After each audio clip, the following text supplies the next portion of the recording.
And I'm back with another video. I hope everybody who tuned in was gracious enough to click play, and anyone who has been following my journey up to this point, if you have not hit the subscribe button to my channel, make sure you do that before the video is done. But for those who are subscribed and those who have been, thank you for tuning in.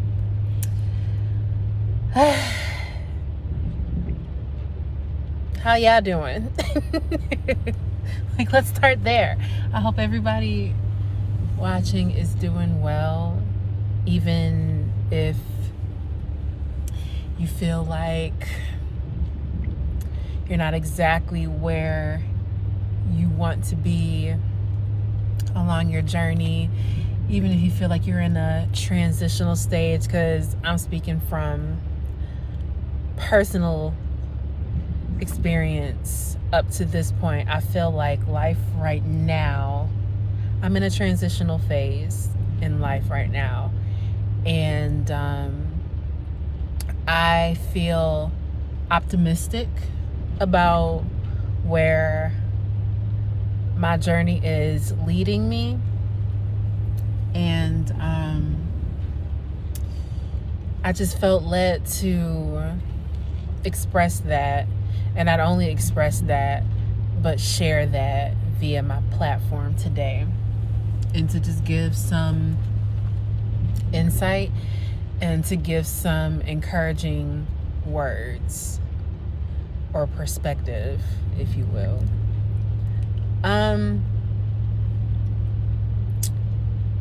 Life for me in this current moment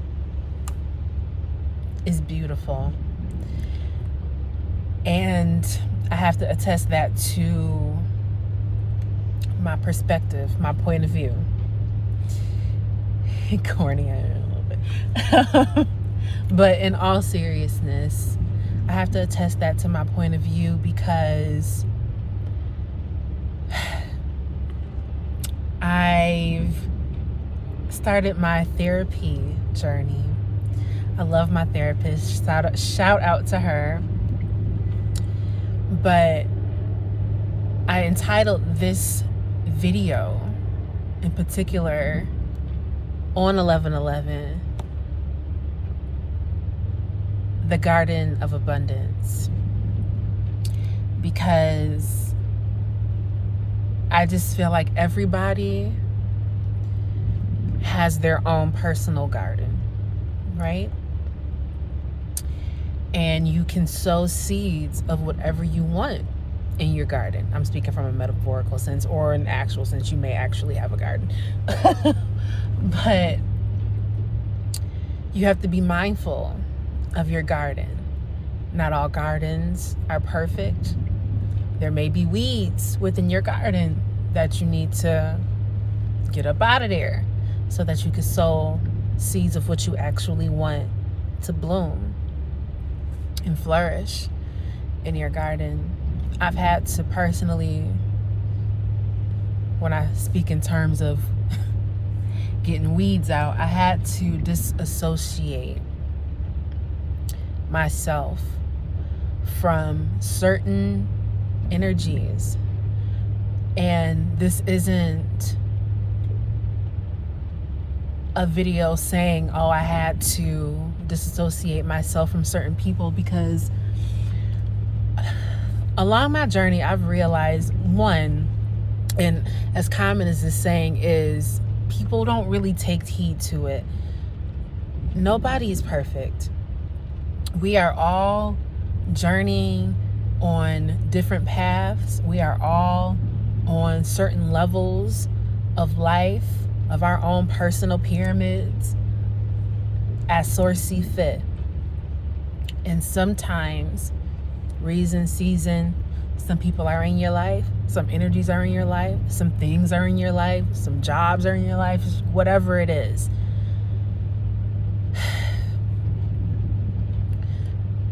When certain things must leave your life, so that you can ascend, so that you can move forward for the bigger picture of what is destined for you. As challenging as that transition may be, via it be physically challenging, emotionally challenging, mentally challenging, for me, I can say my transition was emotionally and mentally taxing on me. So much so that I had to detach myself from the energy of overthinking things. See, not necessarily a person, place, or thing.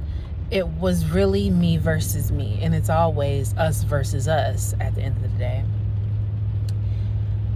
I had to detach myself from the element of overthinking because it's easy for me, it has been easy for me to be all up in here when I'm thinking, when I feel things intensely. I go within and I become quiet, and I'm processing certain scenarios. What should I do? How should I move? How do I go about this? How do I address this? How do I say this? How do I become better? Meditation. I will, and I ain't trying to be no preacher, but I will preach meditation till my days are done. It has helped me personally because for people who tend to overthink, for people who kind of live in their minds, the process of meditation helps to slow that down. And if you feel like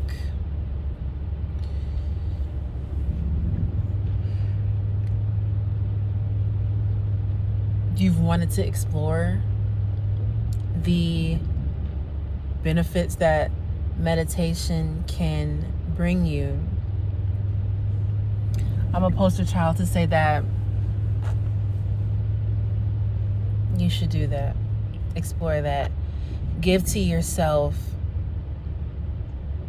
what your spirit needs. I read something today that said, after a stressful day, the mind truly desires one thing, and that one thing is peace. Grant yourself peace and know that that's what you deserve. And if you feel like something has interfered with your personal peace, anything at all, disassociate yourself from that. Your body, your senses, your gut, what you feel, any tension, when you're interacting with anything that is conflicting with your personal peace, your body is letting you know what you need to do. Don't go against that. I can personally say, for me and my journey, I've had moments when I've gone against my own inner knowing, my own intuition, because of overthinking things. I've been a person in my past who has been willing to give the benefit of the doubt to certain situations, to certain people, to certain energies. Like, well, it isn't necessarily clicking with me, but maybe I need to give it more patience and allow more time for something else to show itself. Oh no. Take it from me. The time that you would be willing to give to something that's outside of you is the time, that same amount of time that you could be using to honor yourself, to listen to yourself, and to honor your truth. If something isn't sitting well with you, listen to it. You save yourself the headache. You save yourself the stress. You save yourself the weed in your garden. Okay? All in all, I want to end this video with saying that as we transition towards better,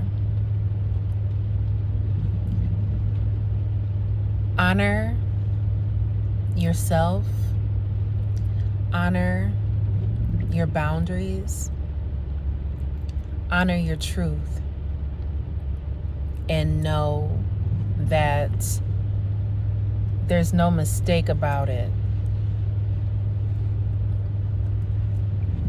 There's no mistake in where you are currently.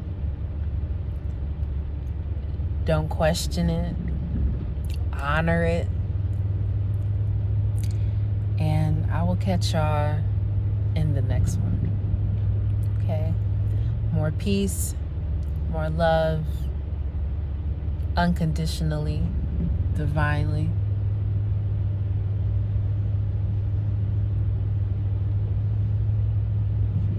And more balance.